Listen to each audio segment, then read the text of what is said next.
Лепали наибяшить, братья, начать и старыми словесы трудных повестей о полку Игореве Игоря Святославича. Начать же с этой песни по былинам сего времени, а не по замышлению бояню, боян бо вещий, аще кому хотяше песнь творите, то растекашется мыслью по древу, серым волком по земли, шизым орлом под облакой. Помняшить бо рече первых времен усобице, тогда пущашет 10 соколов на стадо лебедей, которые дотечаше та преди песнь пояше старому Ярославу, храброму Мстиславу и же зарезали дедю пред полки. Chers amis de Radio Courtoisie, bonjour. Dit par Sergueï Tchervinsky, le dit de la campagne d'Igor. Aujourd'hui, je suis en compagnie, dans le studio, de Jean Blancoff. Bonjour. Bonjour. Et de Jean-Paul Martin. Alors, bonjour. Bonjour. Jean Blancoff, qui est membre de l'Académie royale d'archéologie de Belgique et qui a enseigné de longues années et à Rouen et ensuite surtout à l'Université libre de Bruxelles. Tout ce qui peut regarder la Russie depuis la littérature, l'histoire, l'art, l'archéologie, y compris les langues, mais là, pour des questions de compréhension d'articles par des étudiants en sciences. Et qui nous vient de Bruxelles spécialement ce matin, dans ce studio, à propos de la traduction qu'il nous donne.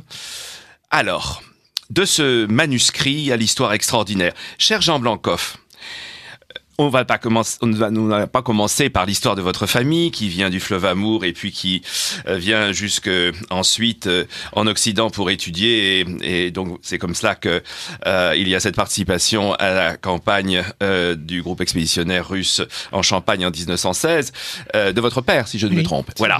Et vous n'êtes pas des émigrés ni politiques ni d'aucune manière autres que des voyageurs, je dirais, en connaissance des intellectuels qui vous installez ici, en Occident, venus des confins de la Russie, en passant par Irkoutsk. Et voilà que ce livre qui est devant moi, que j'ai connu par Jean-Paul Martin, ce livre admirable, mais on en parlera tout à l'heure sur la forme, il contient une aventure. Cette aventure, on la commence comment, Serge Blancoff? Par l'histoire du manuscrit, par l'histoire de la traduction, par l'histoire que nous raconte ce texte, par l'histoire littéraire que cela représente. Par quelle histoire voulez-vous commencer? Difficile d'y répondre parce que cette histoire est, dans tous les domaines, extrêmement compliquée, extrêmement longue, et il nous faudrait des heures d'émission pour, je ne dirais pas épuiser le sujet, mais pour seulement l'effleurer. Mais je pense qu'on peut commencer par la traduction, puisque pour le lecteur occidental, ça passe nécessairement par les traductions. Je dis les traductions parce qu'il existe plus d'une douzaine de traductions françaises de ce texte depuis le milieu du 19e siècle jusqu'à ma traduction. Celle que vous proposez aujourd'hui. Celle que je propose, qui m'a coûté beaucoup de travail d'ailleurs. Il y a aussi une bonne douzaine de traductions anglaises. Je vous interromps un instant. Oui. Le texte que nous avons entendu à l'instant, dit en langue originale, c'est quel russe?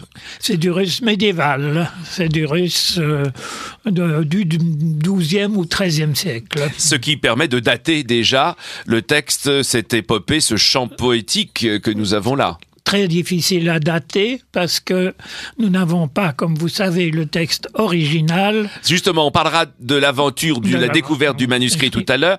Vous trouvez avec une copie, cette copie. Pourquoi vous vous attelez à une nouvelle traduction? Parce que c'est toujours la question que l'on pose aux... Je vous l'ai dit, il y en a en français plus d'une douzaine. Oui. Certaines traductions françaises ont d'ailleurs été publiées au Canada et en Suisse. Et pourquoi n'étaient-elles pas satisfaisantes à vos yeux de spécialistes? Justement, parce que ce sont des yeux de spécialistes, parce que la plupart des traductions françaises précédentes ont été faites déjà à partir d'une traduction en russe moderne. Et non. Ah, très bien. Donc c'est déjà une deuxième traduction. En plus, les gens qui les ont réalisées étaient parfois des gens qui avaient un talent littéraire, un talent poétique, mais en général n'étaient pas des spécialistes et ont commis des erreurs qu'on peut bien entendu pardonner généreusement, mais ces traductions étaient souvent inexactes. Est-ce que c'est une traduction littérale, enfin, le plus fidèle au rythme de la langue de départ, ou est-ce que vous avez essayé de rendre en français ce que j'appelle des équivalences? Votre question est tout à fait impertinente et pertinente. Le problème est que j'ai voulu rester aussi près que possible, et je souligne le que possible, du texte original. Lui conserver un certain caractère archaïque, mais sans forcer la note, parce que à l'époque où on l'a rédigé, il n'était pas archaïque. Donc, l'archaïser de façon exagérée de nos jours serait, d'une certaine façon, une trahison du texte original. Je voudrais donner à nos auditeurs une idée de votre traduction et lire quelques pages, qui sont les pages d'entrée, de ce texte qui, n'est-ce pas, est finalement assez court, c'est quelques dizaines de pages. Oui, ce texte est beaucoup plus court que, par exemple, la chanson de Roland, à laquelle on l'a comparé de façon un peu exagérée.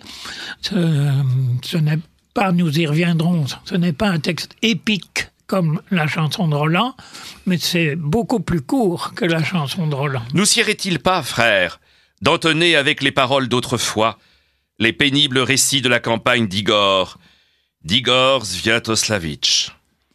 Entonnons donc ce chant, qu'il suive les faits de notre temps et non la fantaisie de Boyan. Car Boyan le devin, s'il voulait réciter son chant à quelqu'un, s'élançait par la pensée le long de l'arbre, comme un loup gris de par la terre, comme un aigle bleu sous la nuée. Car il se rappelait, disait-il, les querelles du temps passé. Alors, il lâchait 10 faucons sur un vol de cygne. Celui qui l'atteignait chantait d'abord son chant au vœu Yaroslav, au vaillant Mtislav, qui égorgea Rededia devant les troupes kazoges, au beau Roman Sviatoslavitch. Mais Boyan, frère, ne lâchait pas 10 faucons sur un vol de cygne, mais il posait ses doigts magiques sur les cordes vivantes qui d'elles-mêmes faisaient retentir la gloire des princes. Cela nous donne un peu une idée du ton, et nous rencontrons Boyan. Qui est ce Boyan? Excellente question, à laquelle il est très difficile de répondre. Dans le texte, de toute évidence, c'est un poète et doué de facultés magiques.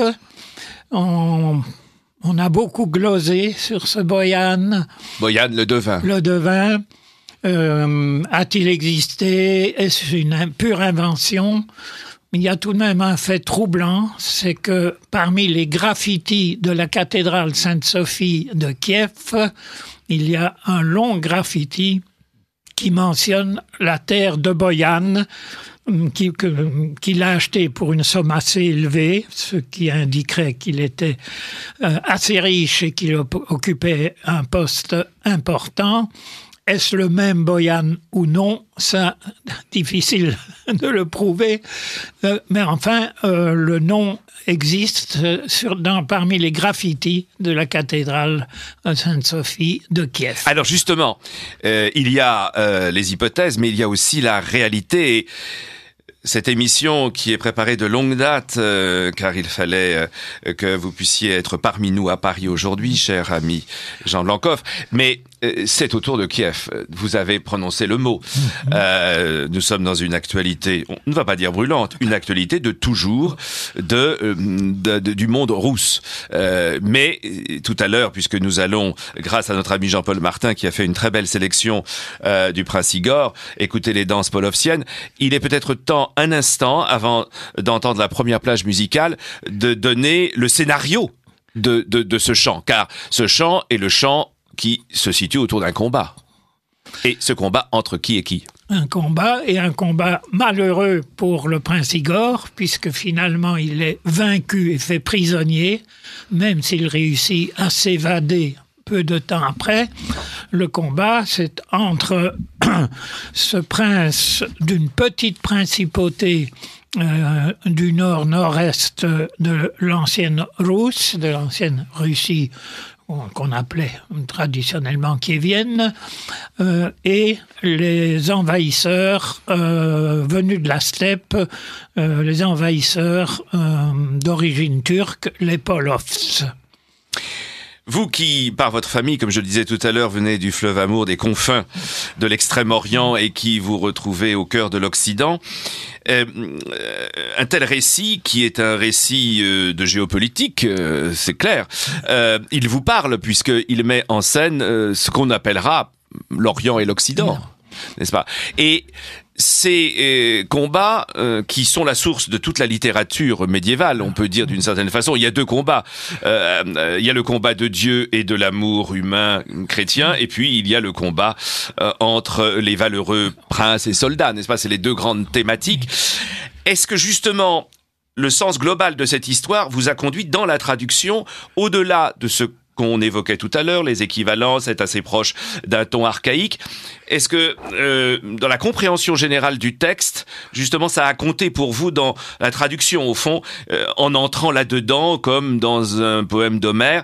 Est-ce que le ton général est donné par l'histoire? Absolument, parce que ce texte, en fait, est un texte, un appel politique, un appel à oublier les querelles et les guerres fratricides entre princes russes, qui étaient le fléau de l'ancienne Russie, mais aussi, il faut le dire, de l'Occident. Oui. Tout autant en France, dans les Pays-Bas, en Allemagne, en Angleterre qu'en Russie. Mais enfin, c'était un fléau qui affaiblissait bien entendu le pays. Maintenant, je voudrais revenir sur cet aspect des relations entre le monde slave en général, russe en particulier, et les peuples de la steppe. Ces rapports ont été parfois, et même souvent, des conflits, des guerres, des tentatives de soumission, mais il ne faut pas oublier que ces rapports ont parfois été des rapports de coopération, des rapports, je dirais, d'amitié.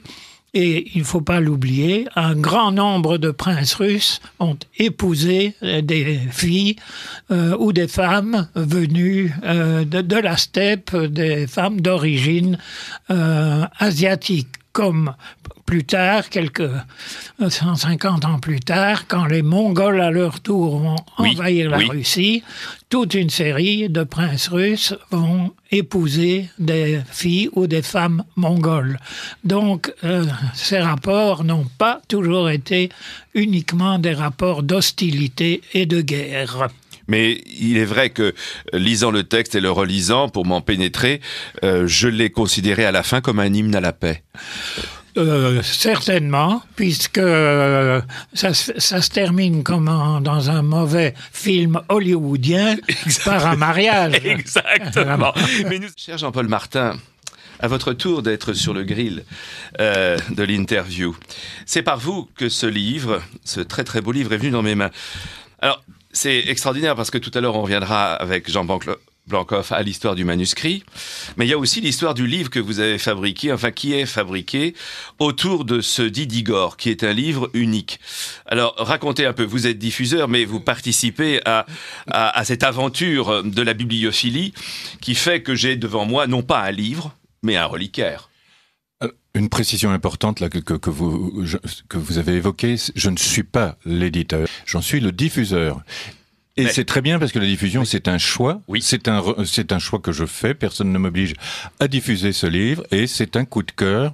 Et je crois que vous trouvez vous-même également que c'est un très, très, très, très beau livre. Alors, racontez comment il est fait et comment... Est-ce que vous l'avez fait en relation... Est-ce que l'éditeur l'a fait en relation avec Jean Blancoff? Je suis toujours préoccupé... Ah bah complètement. Voilà, de cette relation avec le professeur Blancoff a traité de la partie intellectuelle, c'est-à-dire aussi bien du choix du manuscrit qui est reproduit puisque c'est une édition bilingue. Il y a un manuscrit à la fin du livre et en premier, il y a la traduction du professeur Blancoff. Donc c'est le professeur Blancoff qui à la fois a choisi le manuscrit dont il vous parlera tout à l'heure, parce qu'il en parlera tellement mieux que moi. Je sais, je puis déjà dévoiler que ça vient de l'école de Palek, et que ça a été fait, je crois, en 1934, quelque chose comme ça, l'édition. 34, et refait, réimprimé par la suite. Ça, c'est la copie du manuscrit. C'est la partie littéraire. On reviendra à ça. Donc c'est le professeur Blancoff qui s'est occupé de toute la partie concernant les écrits d'Igor, le texte en vieux russe et la traduction en français. Alors après, bon, l'idée en bibliophilie, c'est de trouver un illustrateur qui soit en harmonie avec le texte. Là, vous êtes sur la page de titre. Et comment a été choisi Pierre Joubert, alors? Pierre Joubert est un très très grand illustrateur qui a enchanté plusieurs générations. Il est né en 1910, il est disparu en 2012 et il a illustré pendant plus de 70 ans. Et il a vécu 102 ans, par conséquent. Non. Dans 1910-2012, dites-vous. 1910, 2012, 2002. 92 ans. C'est déjà une bonne somme d'années. Je savais qu'il valait mieux éviter de commettre une erreur devant vous. Non, mais ce n'est pas du tout. Non, mais les erreurs sont humaines et nous sommes à ce micro en famille de pensée et de réflexion. Oui, dites. Alors en plus, il avait déjà participé à des éditions de bibliophilie, parce que c'est un petit peu comme le décor de théâtre, il faut savoir s'adapter, il faut savoir dialoguer avec l'éditeur, il faut savoir... Et il avait fait auparavant 5 très beaux livres de bibliophilie, dont La quête du Graal, dont La légende des Nibelungen, dont le... Autrement dit, il était imprégné, et il nous le rend. J'ai eu l'impression, à vrai dire, en regardant ce livre, car mon père était bibliophile, de retrouver des illustrations qu'on savait faire et qu'on ne sait plus trop faire, qui restitue en somme une iconographie qui paraîtrait d'époque, accompagnée par, et bien sûr, une qualité d'enluminure, puisque c'est lui qui dessine les lettres, n'est-ce pas, d'entrée. Toutes les lettrines sont de... Et également toutes les marges qui sont encadrées de ces rameaux, on peut dire, de ces ramifications, de ces petites tiges autour desquelles s'enlacent, n'est-ce pas, comme dans le gothique fleuri, des formes naturelles. Et tout cela donne presque un champ de nature. On a l'impression que tout cela, bien sûr, se passe dans la campagne. C'est l'impression que ce livre me donne. On n'est pas du tout en ville, on est à la campagne, et c'est une campagne militaire. Mais il y a en même temps beaucoup de douceur et beaucoup de puissance. Et finalement, c'est un livre qui me paraît assez proche des icônes occidentales, enfin dans l'esprit. Oui, c'est un bel hommage que vous rendez à Pierre Joubert. C'est un bel hommage que vous rendirez à Pierre Joubert. Alors après, il y a la partie technique, parce qu'il suffit pas d'avoir des beaux originaux. Non. Hein, c'est comme la traduction. Reproduire, c'est trahir, très souvent. Et là, c'est reproduit au pochoir. Alors le pochoir est une technique qui permet normalement de retrouver exactement les couleurs des originaux. Puisque c'est fait... Il y a le principe du pochoir, c'est que c'est fait dans des ateliers dont le maître, le chef d'atelier que vous connaissez de réputation, je crois que même vous connaissez, qui est l'atelier d'Ulysse, rue des Thermopyles, vous qui aimez tant Paris. Dans ce quartier de Plaisance que j'adore, oui. Et qui... 14e arrondissement pour nos auditeurs qui ne sont pas de Paris. Oui. Le métier de coloriste, c'est un coloriste digne de ce nom, et c'est le cas de la personne dont nous parlons, c'est comme un nez en parfumerie. C'est quelqu'un qui voit une œuvre et qui va être capable de décomposer et de décomposer les couleurs qu'il faut pour reconstituer après l'original. Donc lui, il découpe des pochoirs, ça va jusqu'à 20-25 pochoirs. Je vous interromps une seconde, je suis très frappé, là je vous allie tous les deux, ou du moins je relis l'atelier dont vous parlez avec la traduction. Ce livre... si ancien m'apparaît comme très frais. J'ai fait allusion à cette idée qu'il se déroule dans la nature, mais et toute l'histoire est une histoire de relation avec la nature, le chamanisme, etc. Entre autres, le devin, c'est un chaman, n'est-ce pas? Eh bien, ce livre, quand je l'ai sous les yeux, tout y est si frais. C'est comme le printemps du monde. Et effectivement, l'imprimerie ne nous donne jamais ça. Elle nous donne des qualités, des beautés, mais qui sont des beautés, je dirais, qui n'ont pas cette vibration. Et c'est ce que je reconnais à ce travail. Parce qu'il y a pochoir et pochoir, je crois m'y connaître assez. Et là, c'est, on va dire, exquis, juste, et c'est tout neuf. C'est un livre qui ne vieillit pas. Et ça doit le rester, parce que les matières utilisées sont de l'aquarelle ou de la gouache, mais qui, comme elles sont enfermées dans le livre et qu'elles ne sont exposées que le temps d'une consultation, c'est un livre qui, dans des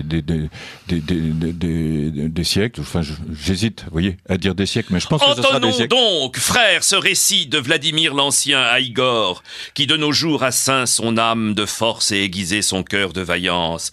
S'étant empli d'esprit guerrier, il mena ses troupes braves en terre polovtienne pour la terre russe. Alors Igor dirigea son regard vers le lumineux soleil et vit qu'une ombre en recouvrait toute sa troupe.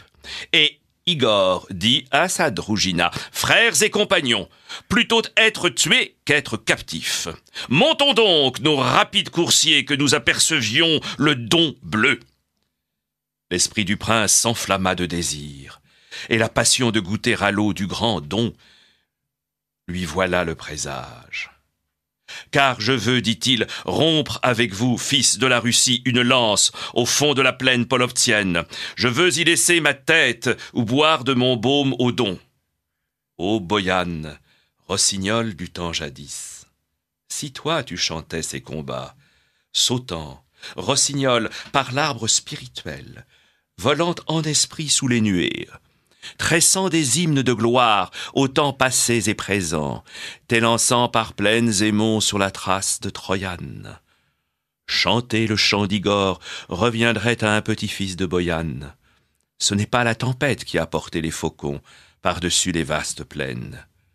Les choucas fuient en bande vers le grand Don. Ou plutôt, ne devrions-nous pas entonner ce chant ainsi, Boyan le devin, petit-fils de Vélès. Autour des présages, mais cher ami Jean Blancoff, pour nos amis de Radio Courtoisie qui nous écoutent en ce moment, nous parlions avec Jean-Paul Martin de la forme du livre. Et est-ce que le fait que la reliure constitue ce livre, je le répète, comme un reliquaire, est-ce que ça, cette reliure-là, vous agrée là pour le coup? Absolument. Alors décrivez, Jean-Paul Martin, cette extraordinaire reliure qui vraiment est plus qu'exceptionnelle. Alors c'est un livre déjà d'une assez grande taille, puisqu'il fait 32 cm de haut par là. Et la reliure donc, est en pleine chèvre, avec une couleur, on peut dire bleu turquoise, quelque chose comme ça, bleu turquoise. Donc il y a un cuir repoussé en affroi avec un décor qui reprend celui qui est utilisé dans les pages de titre, notamment, et dans les décors de pages. Après, il y a une cuvette, donc ça fait un relief dans le premier plat du livre, et à l'intérieur, il y a un très bel émail cloisonné qui représente le monastère de Novgorod. Voilà. Et cet émail cloisonné a été réalisé par quel artiste ? C'est un émailleur qui se trouve à Menton. Qui s'appelle Michel Blanc. C'est exceptionnel, je dois dire, et que nos auditeurs, s'ils le souhaitent découvrir ce livre, écrivent à la radio et demandent les coordonnées de Jean-Paul Martin, et bien entendu, on leur communiquera.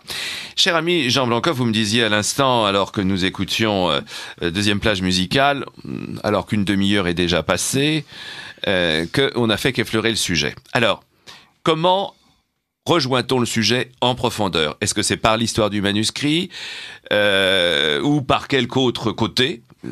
Je vous en prie. Par l'histoire du manuscrit, qui est en soi une véritable épopée, plus encore que le texte d'Igor, qui a des aspects épiques, mais qui a des aspects lyriques et, ce qu'on oublie souvent, des aspects rhétoriques C'est un texte qui est à cheval sur plusieurs genres. L'histoire du manuscrit, qui a provoqué d'ailleurs beaucoup de polémiques. L'histoire du manuscrit est en soi une tragédie, puisque ce manuscrit unique a brûlé en 1812 dans l'incendie de la bibliothèque de celui qui l'avait acquis, le comte Moussine Pouchkine. De la faute de Napoléon, si je ne me trompe pas. Oui, c'est la faute de Napoléon. Ce n'est pas le seul crime qu'il ait commis d'ailleurs. Excusez-moi, mais je ne suis pas un grand admirateur de Napoléon. La liberté à ce micro est souveraine. Ça ne fera peut-être pas plaisir aux Français, mais enfin, c'est une autre question. Donc, ce manuscrit unique a hélas brûlé. Le texte nous est resté connu, mais on ne l'a découvert que beaucoup plus tard par une copie qui avait été faite pour l'impératrice Catherine II. Mais je répète, cette copie n'a été découverte que beaucoup plus tard dans les papiers personnels de l'impératrice. Et lui-même, ce manuscrit, il a une préhistoire, si j'ose dire. Enfin, comment a-t-il été découvert ? Il n'a pas été connu de manière continue depuis ses origines. Sûrement. Il a ressurgi, mais comment ?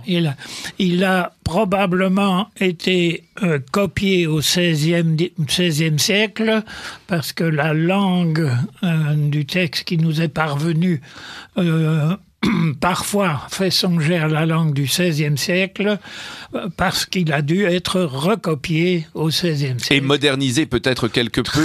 Peut-être légèrement modernisé à cette époque.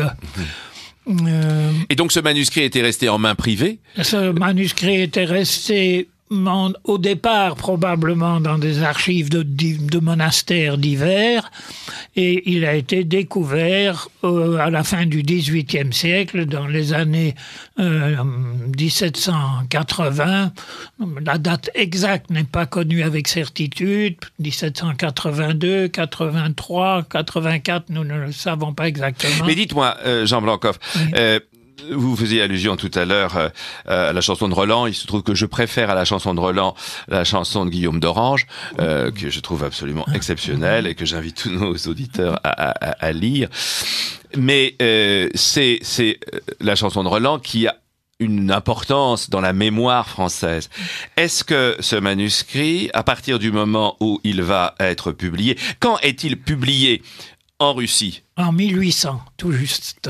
En 1800.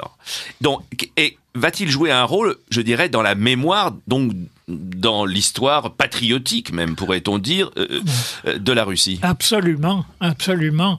C'est devenu une espèce de relique en soi-même, parfois de façon un peu exagérée même, et encore à notre époque. Et il fait partie du bagage de tout Russe, tant soit peu cultivé. Et je plains d'ailleurs les pauvres écoliers russes qui, dans leurs écoles, dès leur plus jeune âge, doivent lire ce texte qui leur est en fait pratiquement incompréhensible. C'est un texte extrêmement difficile et dont la lecture nécessite des connaissances approfondies de l'histoire, de la mythologie, de la poésie. Et je plains ces pauvres écoliers qui doivent l'avaler sans trop le comprendre. Et les princes forgeaient de leurs mains la discorde contre eux-mêmes, et les infidèles, eux, faisant irruption avec la victoire, prélevaient un écureuil par foyer. Car les deux vaillants fils de Sviatoslav, Igor et Vsevolov, ont maintenant réveillé la perfidie qu'avait apaisée par sa menace leur père. Le redoutable et grand Sviatoslav de Kiev. Il était venu avec ses troupes pleines de force et ses glaives d'acier franc. Il avait marché contre la terre polovtienne, foulé collines et ravins, troublé rivières et lacs, asséché torrents et marais.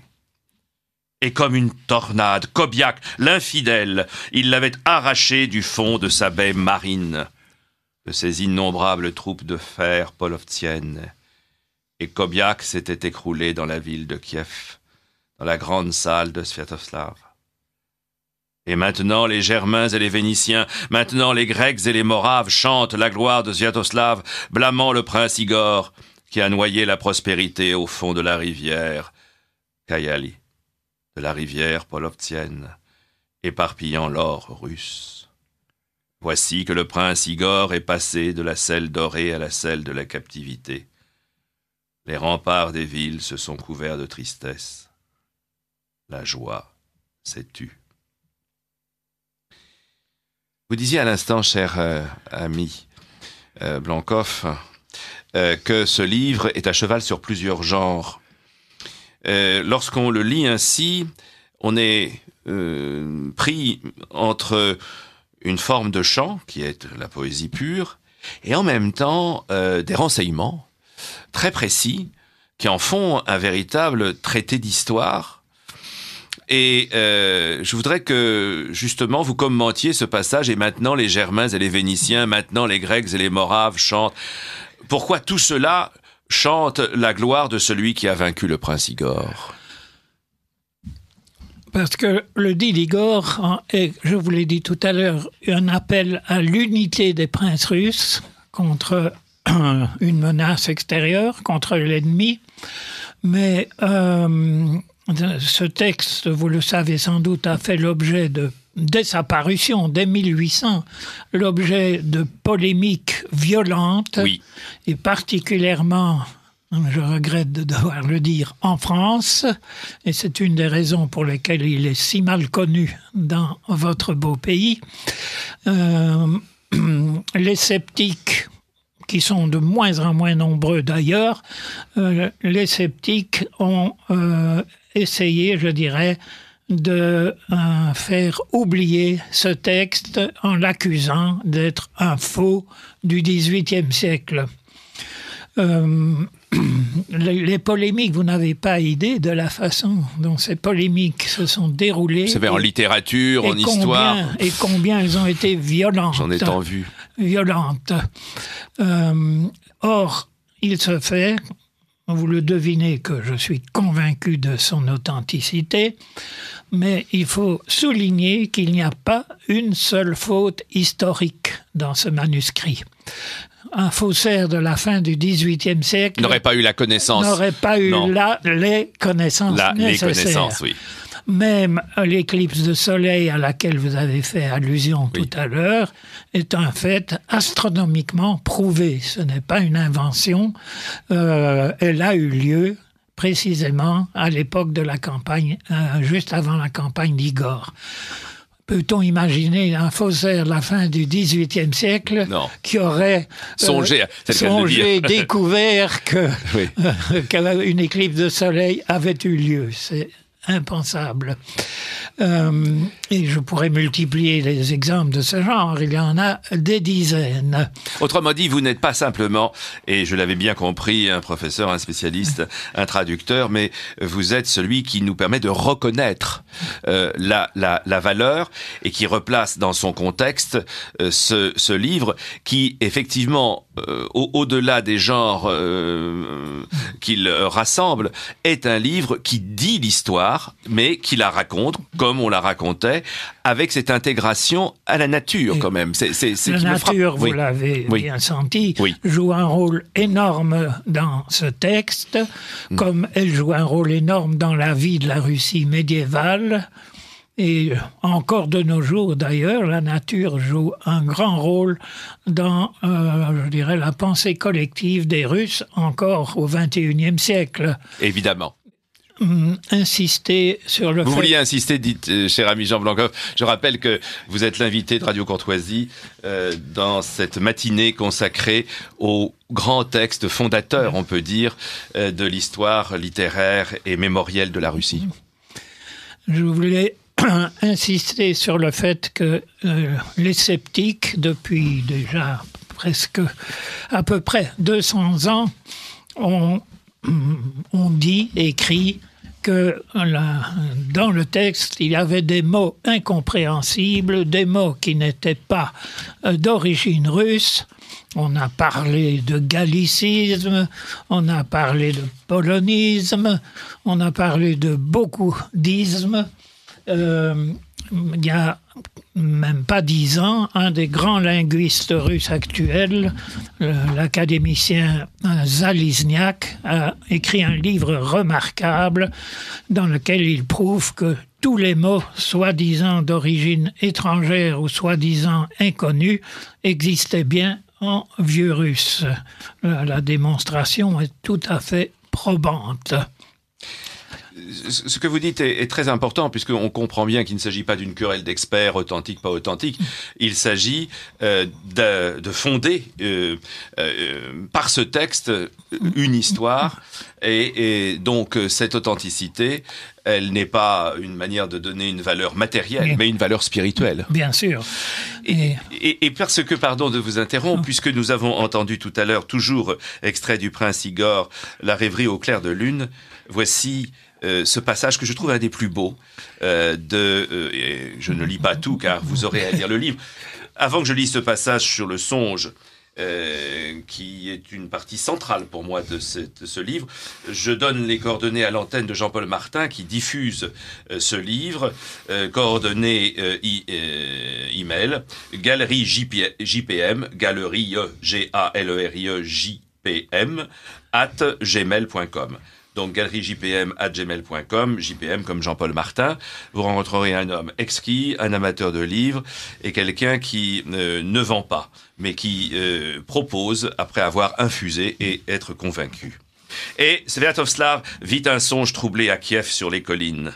Cette nuit, dit-il, dès le soir, on m'avait revêtu d'un linceul noir sur un lit de cèdre. On me versait du vin bleu mêlé d'amertume. Sur mon sein, des carquois vides, des étrangers infidèles, on me semait de grosses perles, et on me caressait. Et déjà les planches sont sans maîtresse poutre dans mon palais au toit doré. Toute la nuit, depuis le soir, les corbeaux mornes ont croassé près de Plesensk. La forêt kiefienne dressait sa barrière et il se dirigeait vers la mer bleue. Et les boyards dirent au prince, « Déjà, prince, la tristesse s'est emparée de ton âme. » Car voici que 2 faucons se sont envolés du trône doré de leur père pour conquérir la cité de Tmoutarakan, ou boire au don de leur baume. Mais déjà les sabres des infidèles ont rogné les ailes de ces faucons, tandis qu'ils sont pris eux-mêmes dans des entraves de fer.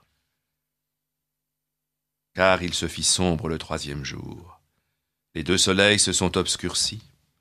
Les 2 colonnes de pourpre se sont éteintes et avec elles les 2 jeunes lunes, Oleg et Sviatoslav, se sont voilés de ténèbres et ont plongé dans la mer. Et ils ont éveillé une grande audace chez les Huns, sur la rivière, sur la Kayalie. L'ombre a recouvert le jour. Les Polops se sont répandus à travers la terre russe comme une portée de guépards. Déjà l'infamie est descendue sur la gloire. Déjà la violence a frappé la liberté. Déjà Dive a fondu sur la terre. Dive, c'est le diable. Enfin, c'est l'autre, c'est l'ennemi, l'adversaire. C'est un démon. C'est un démon.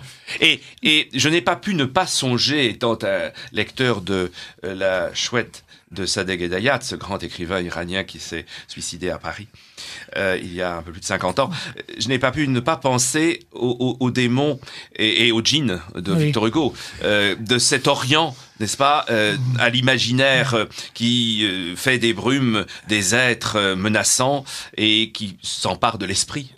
C'est quelque chose comme ça, ce sont des puissances de la nature, mais des puissances antagonistes. Oui, et aussi Dive est maléfique dans le cas présent. Dive est un démon d'origine indo-européenne d'ailleurs.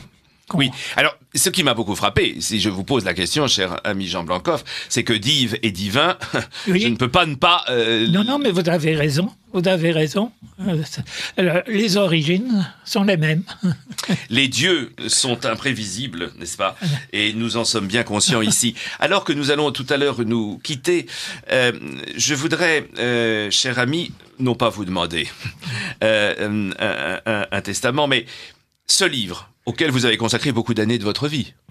Le livre peut-être pas tant d'années, mais la traduction, j'ai travaillé dans un sens étroit pendant 2 ans sur la traduction, mais c'est le résultat d'une étude du texte qui a duré 20 ans. J'ai travaillé pendant 20 ans sur ce texte.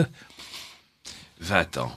Et que faisiez-vous 100 fois sur le métier, voilà, on remet son ouvrage, mais vous découvriez mot par mot, tout d'un coup quelque chose, une vérité surgissait.